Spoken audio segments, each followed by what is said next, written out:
Hola a todos, bienvenidos a este video.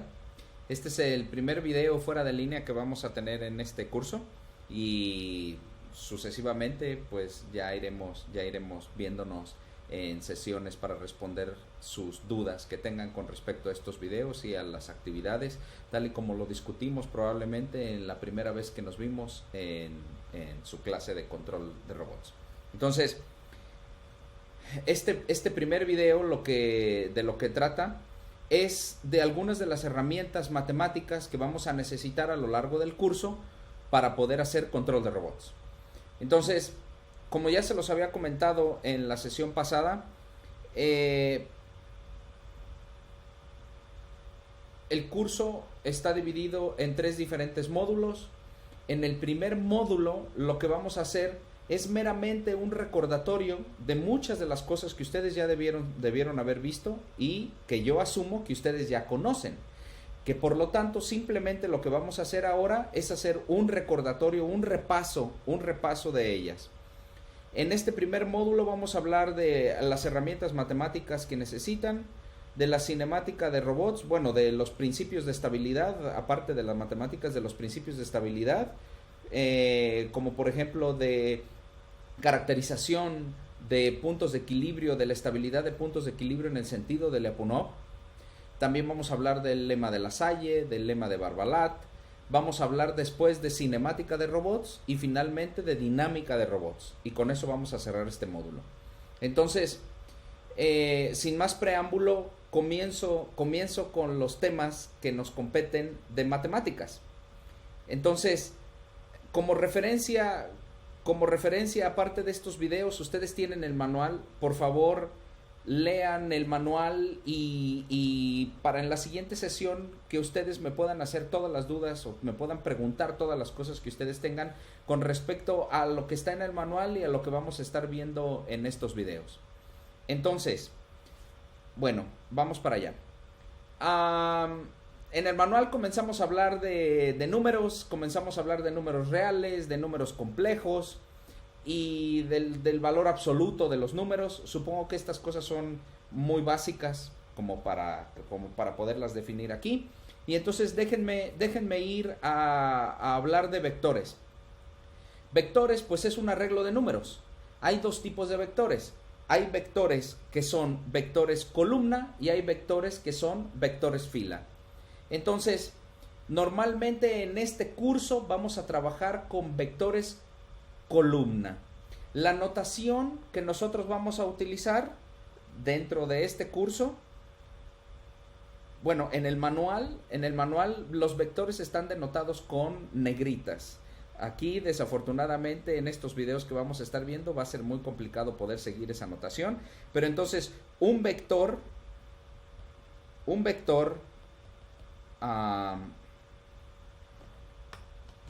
permítanme un segundo, está desincronizado esto, ahora sí.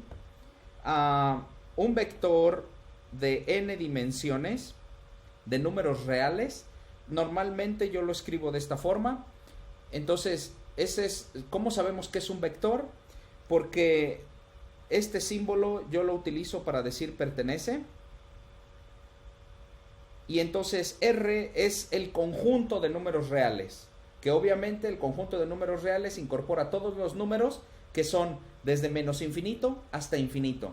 Cuando yo utilizo un superíndice,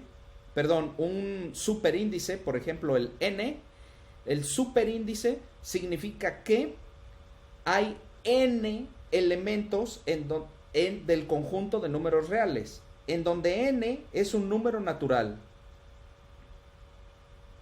O sea, un número natural positivo. 1, 2, 3, 4, 5, 6, así hasta infinito. Por lo tanto, la notación x pertenece a Rn significa que x es un vector columna de n dimensiones. Por lo tanto, x tiene una forma x1 como esta, x2 y así sucesivamente hasta el elemento xn. Y es un vector alargado.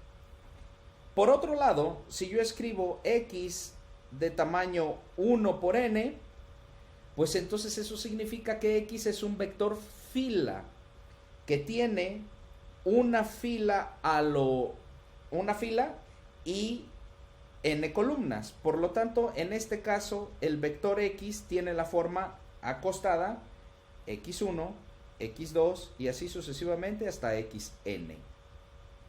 Cuando yo voy a hablar de vectores, en general los vectores van a ser vectores vectores columna, y entonces van a estar denotados, van a tener una forma como la que estoy poniendo en el recuadro que tenemos aquí.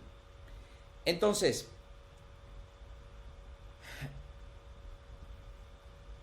vectores, por lo tanto, vamos a tener vectores fila y vectores columna. Voy a hacer la definición ahora del producto punto de dos vectores. Le llamamos producto punto de dos vectores o producto escalar de dos vectores. Entonces, supongan que yo tengo dos vectores de la misma dimensión. O sea, tengo x que pertenece a Rn y tengo y que pertenece a Rn. Entonces, el producto punto o el producto escalar no es otra cosa más que x transpuesta por y, y eso no es otra cosa más que la sumatoria desde i igual a 1 hasta n es siendo la dimensión del valor x1 por el del valor xi por el y. O sea, el x1 por el y1 más el x2 por el y2 más, y así sucesivamente, el xn por el yn. Entonces, este para nosotros es el producto punto, y lo que quiero denotar aquí es que el producto punto es igual al vector x transpuesto por y o el vector y transpuesto por el x, que es exactamente lo mismo. Esta propiedad es debido a que, como el producto es un escalar, o sea, el resultado es un valor numérico, pues entonces la transpuesta de una escalar es igual a la misma escalar. Entonces, recordando las reglas de transposición, si yo tengo x transpuesta por y, la transpuesta de esto, pues no es otra cosa más que intercambiar el orden de multiplicación y con el transpuesto. O sea, y transpuesto por x transpuesto, que es igual a x. Entonces, y transpuesto por x es igual a x transpuesto por y. Y hasta aquí con el producto escalar. El producto vectorial no lo vamos a utilizar en el curso, así que el producto vectorial, o que le llamábamos producto cruz, que está definido para vectores de 3 dimensiones, no lo vamos a utilizar aquí, así que no hace falta que lo recordemos. Entonces, déjenme hablar ahora de normas de vectores.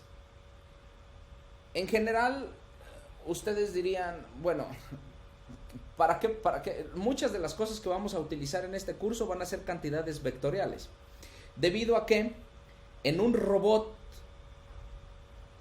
tenemos, por ejemplo, este curso va a ser para hacer control de robots manipuladores, y entonces los robots manipuladores pues tienen diferentes grados de libertad, tienen distintos grados de libertad. Pueden ser de 1 grado de libertad, de 2 grados de libertad, de 3 grados de libertad. Ya llegaremos a ello cuando hagamos el repaso de cinemática y dinámica de robots. Pero para poder hablar entonces de la posición de un robot, pues la posición de un robot depende de cuántos grados de libertad tenga el robot. Así que para poder hablar de la posición de un robot, pues necesitamos un vector de posiciones. ¿De cuántas posiciones? Pues depende de cuántas posiciones, depende del número de grados de libertad que tengamos en el robot. Entonces, que tenga el robot. Entonces, vamos a utilizar un montón de vectores. ¿Por qué? Porque nosotros, cuando queremos hacer control de robots, pues vamos a hacer control desde dos posibles vertientes. Una en la cual queremos hacer el control de la posición del robot, y otra en la cual queremos hacer control de la posición y de la velocidad del robot. Y entonces, en general, queremos hacer control de posiciones que son un vector. Entonces vamos a hablar mucho de ellas. Es muy importante que definamos las normas de vectores entonces. ¿Por qué? Porque para nosotros, cuando estemos hablando de control de robots, lo que vamos a querer hacer, por ejemplo, es hacer que el error de posición entre en dónde está el robot y a dónde quieres que vaya el robot se haga cero. Por lo tanto, en ese caso, el error de posición también es una cantidad vectorial. Por lo tanto, nosotros vamos a querer preguntar cuánto vale la norma del error para que, por ejemplo, cuando la norma del error valga cero, pues entonces nosotros vamos a saber que el error de posición vale cero. Y por lo tanto, hemos resuelto uno de los objetivos de control. Entonces, las normas de vectores, pues tenemos muchísimas normas. Una de las más comunes es la norma euclidia. Pero la mayoría de las normas, que nosotros lo denotamos como la norma P de vectores, está dado por x, p, la sumatoria desde i igual a 1 hasta n del valor absoluto de cada uno de los elementos del vector elevado a la p raíz p. Y esta es la definición de la norma P de un vector. ¿De cuántas dimensiones el vector? N. Es un vector columna con n dimensiones y la norma P está dada por esta ecuación. ¿Cuántas normas podemos definir de esta forma? Muchísimas. Por ejemplo, déjenme agarrar el caso de la norma 1, la norma unitaria, o sea, P igual a 1. Pues la norma 1 de un vector no es otra cosa más que la suma de todos los valores absolutos del vector. Porque P es igual a 1, pues entonces cualquier número elevado a la 1 es el mismo número, y cualquier número cuya raíz es 1, pues es el mismo número. Por lo tanto, la norma 1 no es otra cosa más que la suma de los valores absolutos de los elementos del vector. Déjenme agarrar P igual a 2. Para el caso P igual a 2 tenemos la norma euclidia. ¿Y qué es la norma euclidia? O sea, la norma 2 pues no es otra cosa más que la raíz cuadrada de la sumatoria desde i igual a 1 hasta n de el valor absoluto de cada uno de los elementos del vector al cuadrado. Como el valor absoluto es un número siempre positivo o cero, esto no es otra cosa más que la raíz cuadrada de la sumatoria desde i igual a 1 hasta n de los elementos del vector al cuadrado. Y esa es la norma euclidia que probablemente ustedes se acuerdan muy bien. Así podemos estar definiendo muchas normas, la norma 3, la norma 4, la norma 8, la norma 20, la norma 100, la norma 1000, hasta que llegamos a la norma infinito. La norma infinito no es otra cosa más que evaluar esta ecuación cuando P tiende a infinito. Y esa corresponde a la norma infinito de un vector, no es otra cosa más que el valor supremo desde i menor o igual a n, el valor supremo para cualquier elemento del vector, de el valor absoluto de cada uno de los elementos. Entonces, la norma infinito es el valor más grande del valor absoluto de cualquiera de los elementos del vector. Para cualquiera de los elementos del vector. Ejemplos.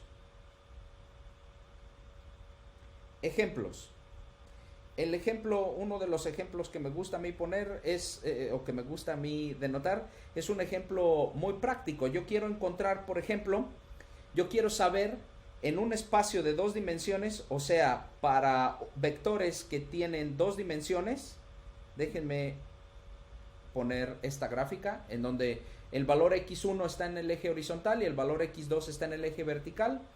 La pregunta que tengo es, ¿en dónde viven los vectores que tienen norma 1, perdón, que tiene norma 1 igual a 1. ¿Cuál es el lugar geométrico en ese espacio de dos dimensiones de los vectores que tienen norma 1 igual a 1? ¿Cuál es el valor geométrico de esos vectores que tienen norma 2 igual a 1? ¿Y cuál es el espacio de los vectores que tienen norma infinito igual a 1? Y entonces, para el primer elemento, para el primer caso, como estamos interesados en encontrar cuál es el lugar geométrico de todos los posibles vectores de dos dimensiones que tienen norma 1 igual a 1, pues entonces preguntamos por... recuerden que la norma 1 es equivalente a preguntar por la suma de los valores absolutos. Y entonces déjenme poner aquí el valor menos 1, déjenme poner aquí el valor 1 y el valor menos 1. Y entonces observen que todos los vectores que tienen norma 1 igual a 1 son todos los vectores cuya suma del valor absoluto del x1 más la suma del valor absoluto del x2 es igual a 1. ¿Y cuáles son estos valores? Pues por ejemplo, el valor 1, 0, el valor menos 1, 0, el valor 0, menos 1 y el valor 0, 1. Sí, obviamente todos estos puntos corresponden a vectores que tienen norma 1 igual a 1. Claro, pero también todos estos puntos corresponden a vectores que tienen norma 2 igual a 1 y también que corresponden a vectores que tienen norma infinito igual a 1. ¿Cuáles son entonces todos los otros vectores? Para los norma 1 igual a 1 son estos vectores que forman este rombo. Lo siento por esta última curva, que como no tengo con qué apoyarme, me sale muy fea, me sale muy chueca. Entonces, aquí por ejemplo, vive el vector 0.5, 0.5. Observen que el vector 0.5, 0.5, el valor absoluto de 0.5 es 0.5, por lo tanto, la norma 1 es 1. Aquí también vive, por ejemplo, el vector 0.9, 0.1. También vive el vector menos 0.9, 0.1. También vive el vector 0.1, 0.9. Y así sucesivamente. Ojalá ustedes, después de ver este video, estén de acuerdo. Ahora, ¿en dónde vive?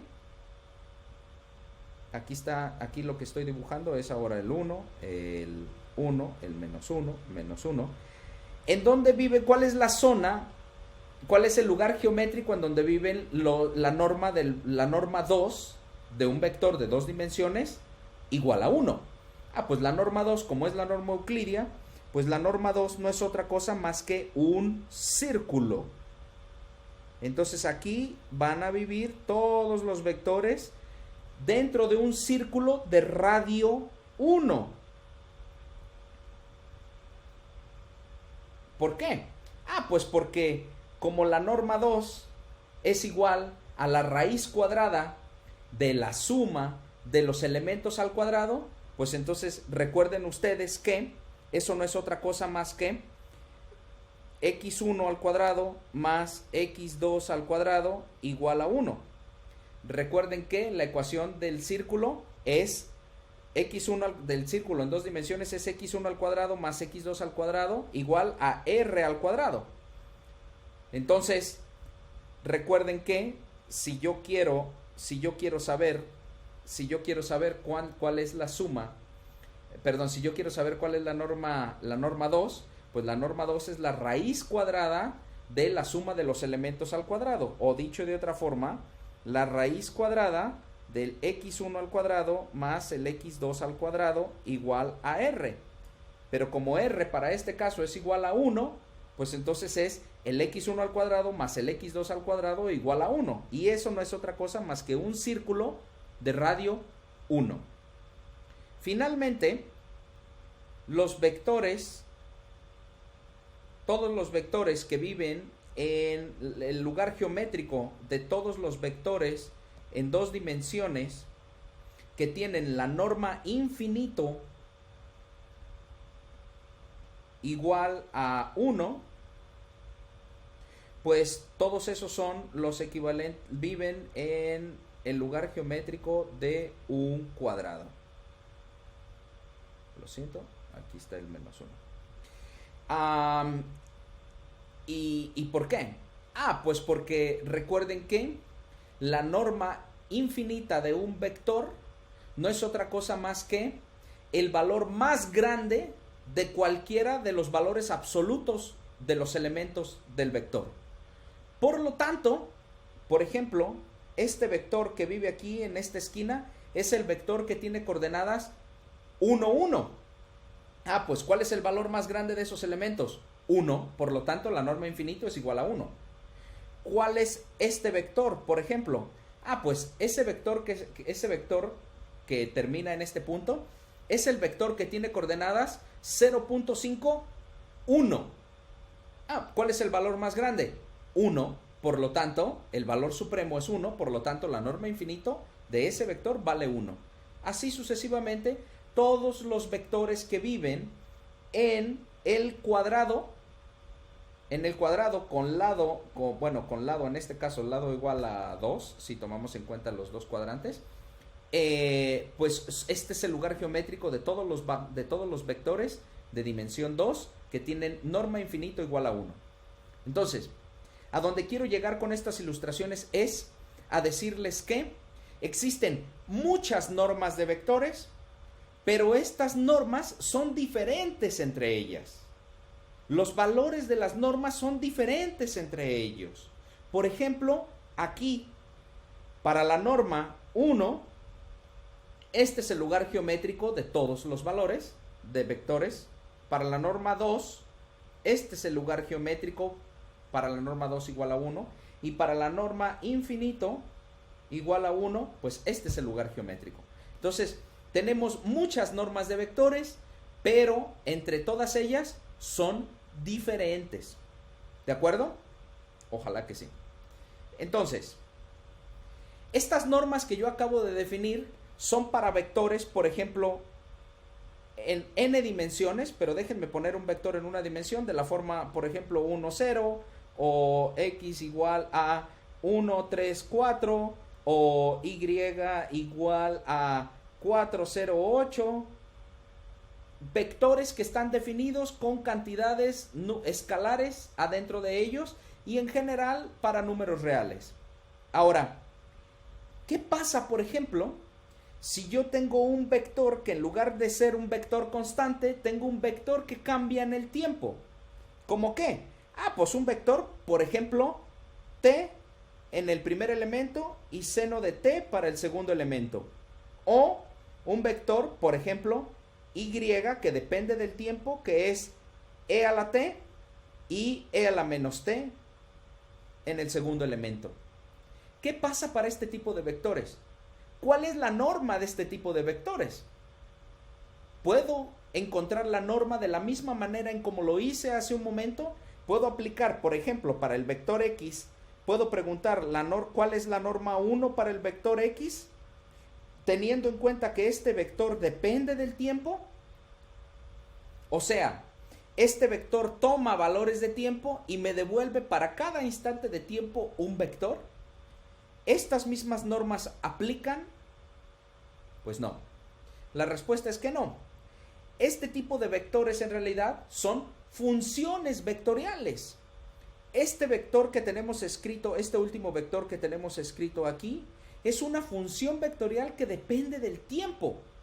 Este vector y que tengo escrito aquí es una función vectorial que depende del tiempo, que toma un valor de tiempo y me devuelve para x o para y, como los tengo escritos aquí, me devuelve dos valores, me devuelve dos elementos para cada instante del tiempo. Por lo tanto, hay infinitos valores para x y hay infinitos valores para y. Uno para cada instante de tiempo. Para este tipo de funciones vectoriales, la definición previa que tenemos ya no es válida. Y entonces, ¿cuál es la definición válida de la norma para este tipo de vectores? Pues para este tipo de vectores nosotros tenemos una norma que es una norma de funciones vectoriales. La definición de una norma de funciones vectoriales, así como tenemos la definición de una norma de vectores para P, o sea, tenemos P normas, muchísimas normas, pues para la norma de funciones vectoriales también tenemos muchísimas normas, tenemos infinitas normas. Las normas de funciones, la norma de función vectorial, de funciones vectoriales,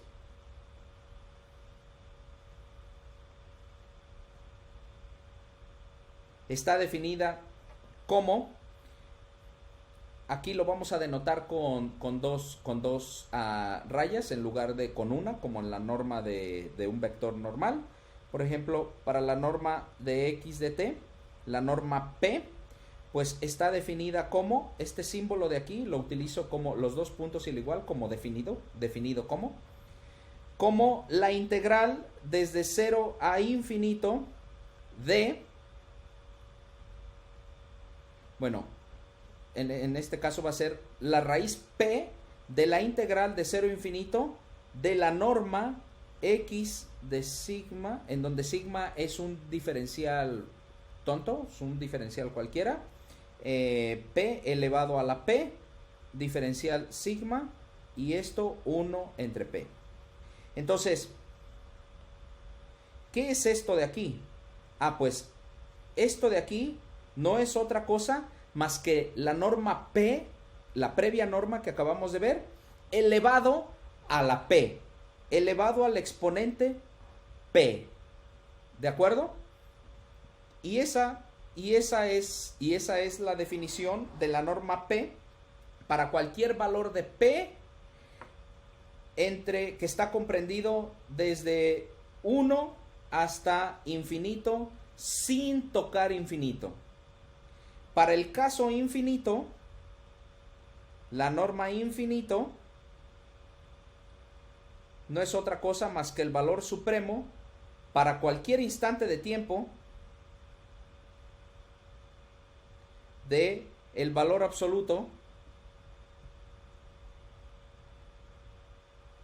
para cualquier instante de tiempo del valor absoluto de la norma del valor absoluto del elemento xy. Entonces, utilizando las propiedades, la definición de la norma de un vector, yo puedo volver a escribir que la norma P está definida como la integral de 0 a infinito de la sumatoria desde i igual a 1 hasta n de el valor absoluto del elemento i, aquí diferencial sigma, todo esto elevado a la P por diferencial sigma, y esto a la 1 entre P. Esto también lo pueden revisar en el manual. Déjenme poner ejemplos, vamos a desarrollar algunos ejemplos de este tipo de normas de funciones vectoriales. Déjenme tomar, por ejemplo, un caso escalar, un caso muy sencillo para que lo alcancemos a ver. Déjenme tomar el caso x de t igual a una constante, c, en donde c es un número constante, el que sea. Entonces, pregunta, ¿cuánto vale para este valor x de t igual a una constante? ¿Cuánto vale la norma 1? Pues la norma 1 no va a ser otra cosa más que, recordemos, la raíz p, o sea, la raíz 1 de la integral de 0 a infinito del valor absoluto de los elementos del vector. En este caso es un escalar y en este caso es una constante, por lo tanto, c. Déjenme poner que esa constante es un número estrictamente positivo. Es igual, el valor que sea. La constante c, como no depende del tiempo, entonces aquí diferencial de sigma, elevado a la p, pero como p es 1, pues cualquier número elevado a la 1 vale 1, y entonces por las reglas de integración, esto no es otra cosa más que el valor absoluto de la constante por la integral diferencial de sigma, y la integral del diferencial no es otra cosa más que el valor absoluto, la integral del diferencial no es otra cosa más que el límite superior menos el límite inferior. Y entonces esto es igual a el valor absoluto de la constante por infinito. Por lo tanto, la norma 1 de la función x de t igual a constante vale infinito. ¿De acuerdo? Ojalá que sí. La norma 2 de esta misma función, pues es igual a la raíz cuadrada de la integral de 0 a infinito del valor absoluto de la constante elevado al cuadrado por diferencial de sigma. Hacemos lo mismo, o sea, como la constante no depende del diferencial, pues entonces sacamos la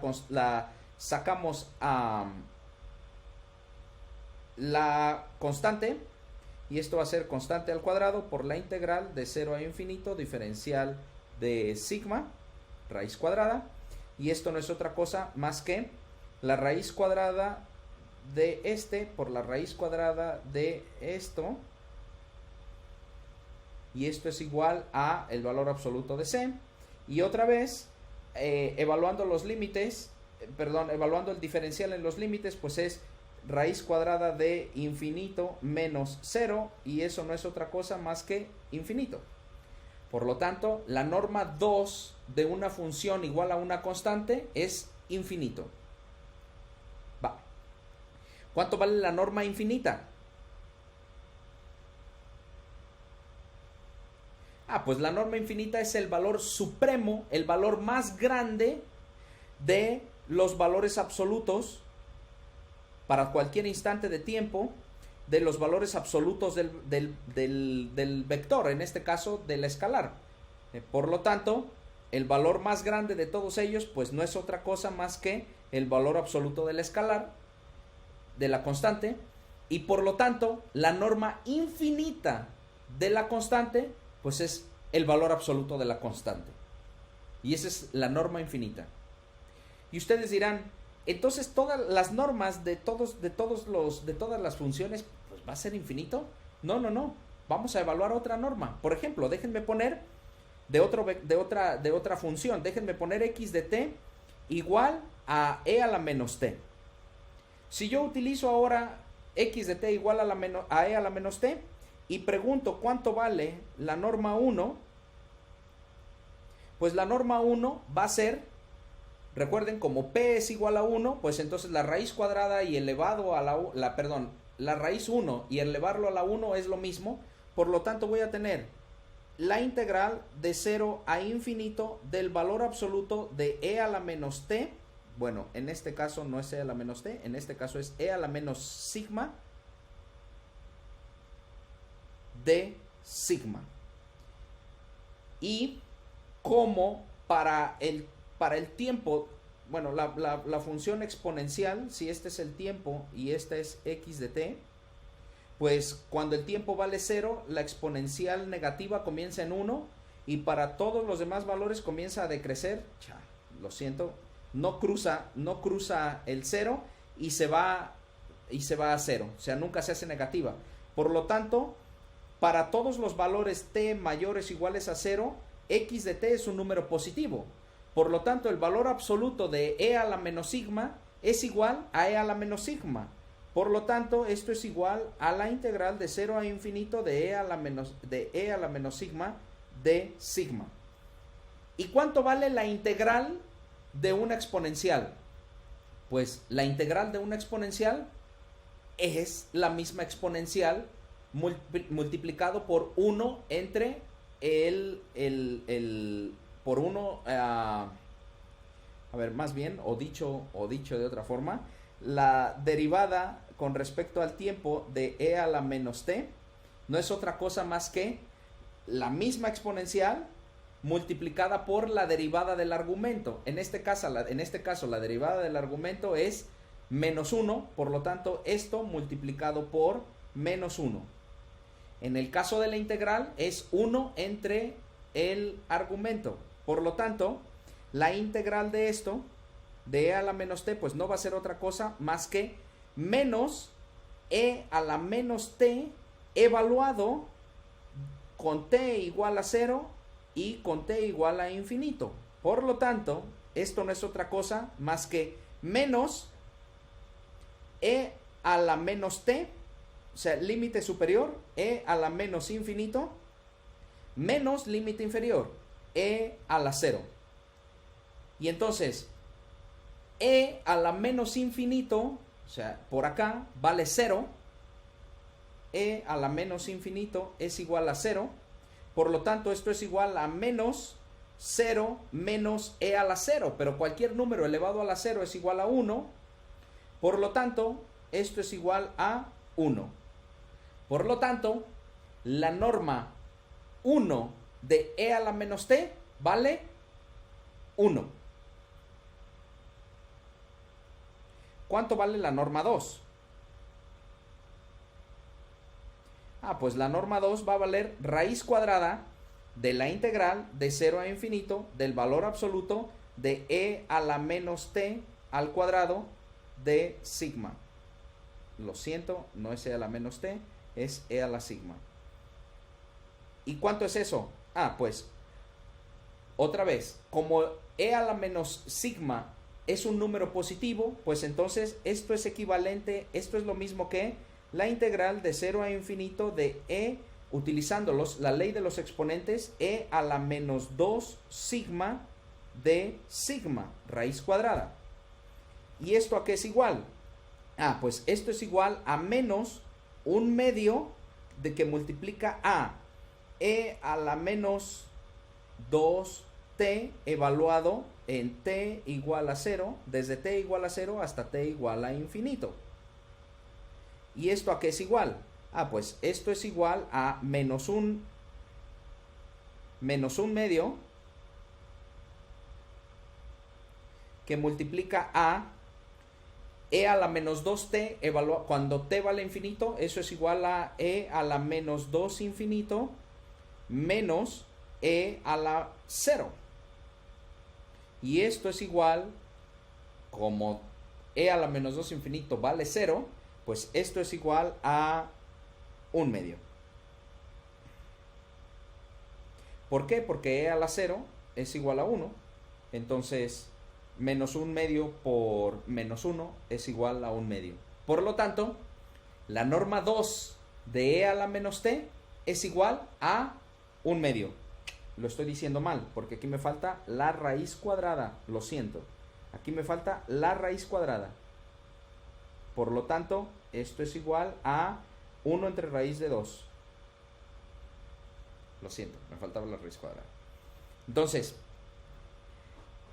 ¿cuánto vale la norma infinito de la exponencial? Pues la norma infinito de la exponencial, recordemos, es el valor supremo del valor absoluto de cualquiera de los elementos de la exponencial. En este caso, esto es el valor supremo del valor absoluto de e a la menos t, y el valor más grande de todos los valores, esto es para t mayor o igual a 0, para t mayor o igual a 0, el valor más grande de e a la menos t es 1. Por lo tanto, esto es igual a 1.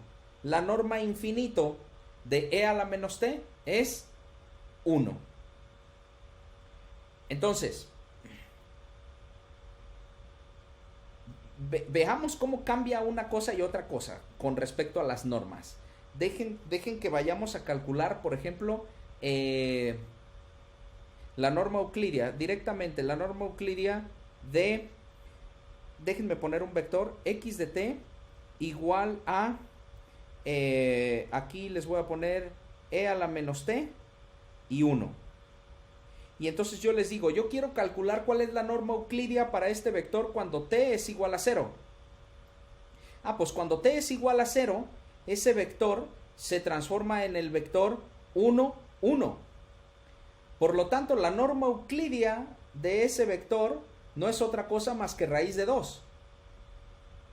Ojalá ustedes estén de acuerdo. ¿Verdad? Ojalá que sí.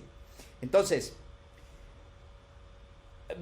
¿verdad que si yo tomo t igual a 1, pues entonces este vector se va a transformar en e a la menos 1, 1? Y e a la menos 1 no sé qué valor numérico tenga, pero la norma euclidia ya no va a ser raíz de 2, va a ser otro valor. Ah, pues la pregunta ahora que tenemos es, ¿cuánto vale la norma 2 de este vector de e a la menos t, 1? Ah, pues la norma 2 va a valer la raíz cuadrada de la integral de 0 a infinito de la sumatoria de i igual a 1 hasta n de los valores absolutos, o sea, déjenme ya quitar las sumatorias y todo esto, y déjenme poner, aquí va a ser el valor absoluto de e a la menos 2t, menos 2 sigma, porque estoy con un diferencial,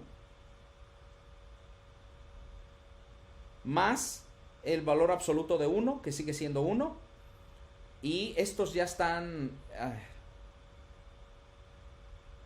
menos sigma más 1, todo esto elevado a, no, me equivoqué, este sí es esto elevado al cuadrado y un 1 elevado al cuadrado, por lo tanto sí es a la menos 2 sigma más 1 de sigma, utilizando la propiedad de que e a la menos 2 sigma es un número positivo, pues esto es igual a la raíz cuadrada de la integral de 0 a infinito de sin valor absoluto, e a la menos 2 sigma de sigma más la integral, más 1 por la integral de 0 a infinito de sigma. Y obviamente, independientemente del valor de este, debido a este término constante, pues la norma 2 es infinito.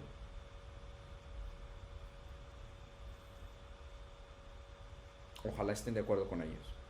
Entonces, ojo, la norma euclidia para algún instante de tiempo, para cualquier instante de tiempo, de hecho, para este valor de vector, para cualquier instante de tiempo, la norma euclidia va a ser un número finito. Pero la norma 2, para la norma 2 del mismo vector, la norma vectorial 2 es infinito. Entonces, debemos de tener mucho cuidado a la hora de trabajar con las normas, porque no es lo mismo la norma de un vector que la norma de una función vectorial. Va. Entonces, ¿por qué son importantes las funciones vectoriales? Ah, porque con ellas luego vamos a caracterizar las nociones de estabilidad. Y para poder caracterizar unas nociones de estabilidad tenemos que hacer uso de los espacios vectoriales. Los espacios vectoriales son muchos, así como tenemos infinitas normas, pues tenemos infinitos espacios vectoriales. El espacio vectorial LP está definido como todo el conjunto de funciones que dependen del tiempo vectoriales de n dimensión que hacen que la norma de la función vectorial P esté acotada. O sea, decimos que los espacios de funciones vectoriales contienen, y hay muchos espacios. Hay espacio P igual a 1, 2, 3, 4 o infinito. Este está definido también para el infinito. O sea, la norma L, el espacio L infinito, es todas las funciones vectoriales que tienen norma infinita acotada. O sea, finita. Entonces, todos los espacios de funciones son aquellos, viven allí todas las funciones que tienen la norma que corresponda finita. o acotada. Así que, por ejemplo, en el ejemplo que acabamos de ver anterior, en el ejemplo de con este vector, con este simple vector, el x de t igual a e a la menos t, un elemento e a la menos t y el otro elemento 1, ese vector de allí no vive en el espacio L1, ni vive en el espacio L2, ni va a vivir en el espacio L3, etc. En el único que sí va a vivir va a ser en el espacio L infinito. ¿Por qué? Pues porque, observen, no lo hicimos aquí, pero la norma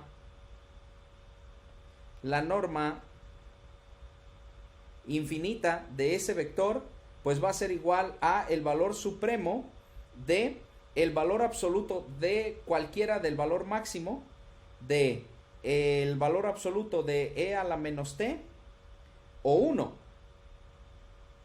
Y entonces observen que para cualquier t mayor o igual a 0, e a la menos t está acotado por 1. El valor más grande de e a la menos t es 1, por lo tanto el más grande de 1 o 1 es 1, por lo tanto el supremo de esos dos es igual a 1. Por lo tanto, la norma subinfinito del vector e a la menos t y 1 es 1.